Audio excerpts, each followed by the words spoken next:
Welcome back. In this video, we're going to talk about playing the game. You've completed the deal, you've completed the Charleston and the courtesy, and now you're ready to start the game. And the dealer starts the game by discarding their advantage. And the way they do that is they pick a tile, because remember they had 14. They were the only person that could get the heavenly hand, Mah Jongg, before the game even begins. And they have to discard their advantage. They pick a tile out of their hand, place it face up in the center, and say what it is. This is a soap or the white dragon. So they could call it soap, or they could call it white, or they could call it white dragon. Naming the tile that you discard is an important part of the game. Now, turn goes to the right. Turn goes counterclockwise. And if you recall, we stopped dealing from here. And if you recall, the wall goes this way. That little tail in front of the dealer is the end of the wall. So now the next person in line, that's me, because I'm to the right of the dealer, picks the tile. And you go up, down, up, down. So since there's one down, I pick it. And when you pick up a tile, don't even look at it. Put it right into your rack. Because a tile does not belong to you. It's not your turn until the tile is in your rack. Then I decide, what do I not want to get? I'm going to discard a tile. 9 crack. Okay, now turn goes to the right of me. Here's the thing. If somebody wants that 9 crack, this is their only chance to get it. You can only get a tile when it's first discarded. So that soap is dead. Nobody can ever get it. You can use jokers to replace it. We haven't talked about that, but the soap is dead. The only tile that is available for people to use is the 9 crack if they want to. And we'll talk about how you can get a tile when somebody needs to do that in the play of the hand. Okay. Let's say nobody wants the 9 crack. Now we go to the next person. They pick a tile and they discard. 2 dot. Next, counterclockwise, pick a tile and discard. It was the same tile. Do you see that? So this person, green over here, which you can't see, they have a green rack, either can say 2 dot again, or they can say same, because they have discarded the exact same tile as the person just prior to them. Okay, now we keep going counterclockwise.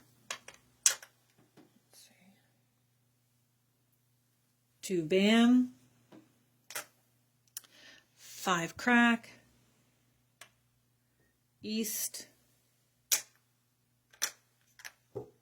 soap, another soap. So we skipped a few ahead a bit. 9 bam. Now, I might want that tile, so I say, wait, everybody stop, because I'm a beginner and I need time to think. When you're not a beginner, you don't say it as much, but for beginners, we stop, we give them time to think.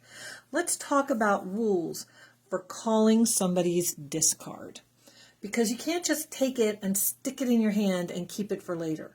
You have to prove you can use it. So there are a few rules that you ask yourself. First of all, you look at the card that you're playing with, and we're playing with the 2020. And again, if you don't have it, go to the National Mah Jongg League and you can order it. And the first thing, you look at the card and you look at the end of the lines and you say, does it have an X or a C? If it has a C at the end of the line that you're trying to build, that's a closed hand. You are only allowed to call somebody's discard if it's for Mah Jongg. You can only call somebody's card if you're playing a discard if you're playing a closed hand when it gives you Mah Jongg. You have the 13 tiles you need, and you can show all 14. You win. So if you're playing a closed hand and you don't win, you can't call the tile. You have to say never mind, and then it just continues. Second question, if you're playing a hand that has an X, will that 9-bam be part of a single or a pair?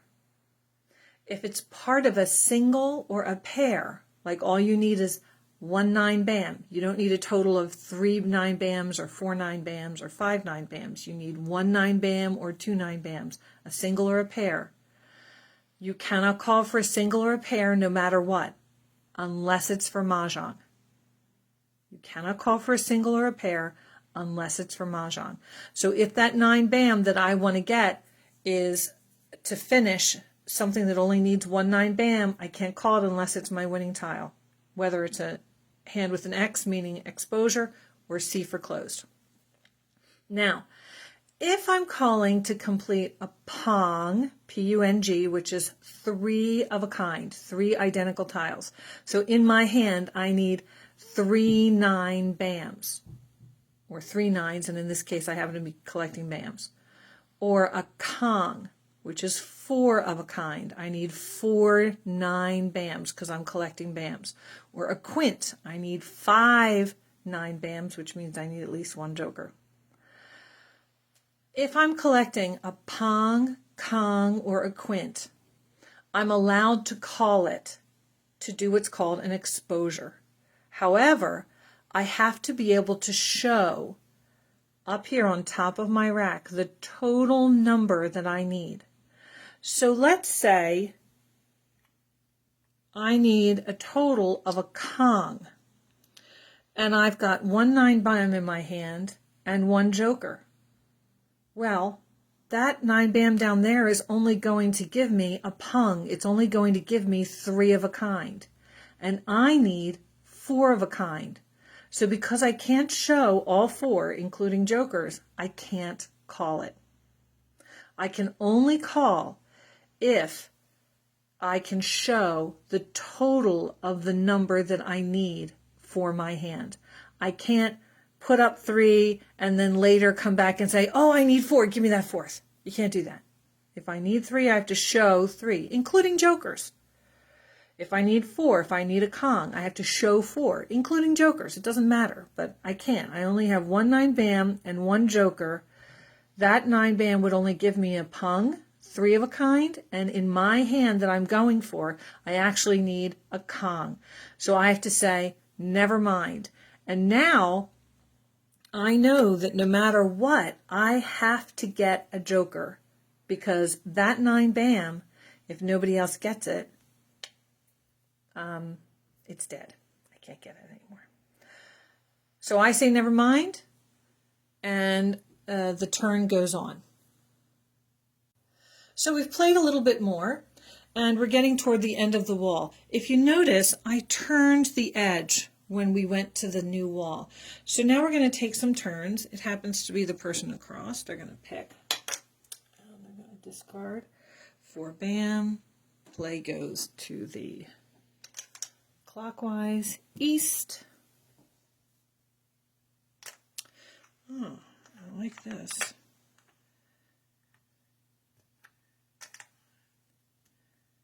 Let's see. Flower.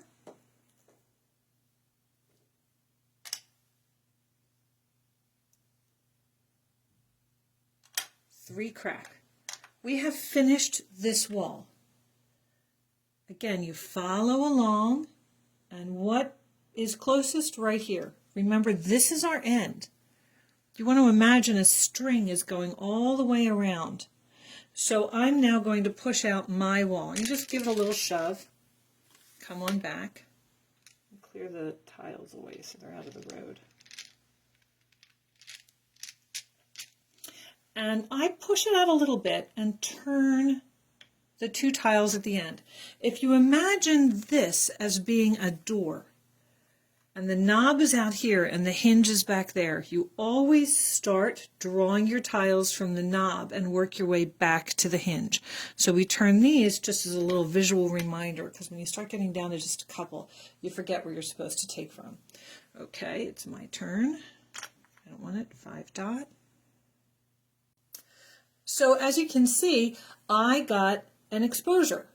I had a second joker, somebody threw out the 9 bam, and so I called their 9 bam and I exposed it. Now, one of these jokers is dead because there's already a 9 bam out there. The other joker is available for exchange. If somebody picks a joker from the wall, or not a joker, picks a 9 bam from the wall, which is what my joker represents, or has a 9 bam in their hand, when it's their turn, they can exchange and get my joker. And you're allowed to exchange for as many jokers as you can. If other people had exposures and you had tiles to get their jokers, you could exchange as many as you wanted in a single turn. That doesn't matter. So we're going to go around, and it's now the person over here. Let's see, 1 crack. This person has a 9 bam, and what they're going to do is they're going to say, exchange, please.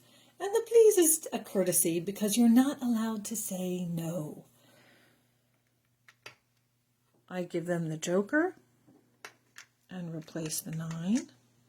And they're allowed to put the joker in their hand. The 9 came out of their hand, the joker goes back into their hand, and they're allowed to use it however they choose. We've played on some more. It's this person's turn, and they discard a joker. Oh, it's a killer. Jokers that are discarded are dead. Nobody's allowed to get them. You cannot call a joker that has been discarded. A discarded joker is dead. Somebody who discards a joker is probably pretty close to Mah Jongg, or they're playing the singles and pairs because you can't use a joker for a single or a pair. So they don't need a joker to finish a pong, a kong, or a quint. And we'll talk about these terms in more detail in later videos. This is the rhythm of the game video. So the joker was tossed. Oh, it's dead. Nobody can get it. So we just pulled out the end of the wall. This is that little tail, or the hot or the cold wall. And now we're going to continue on.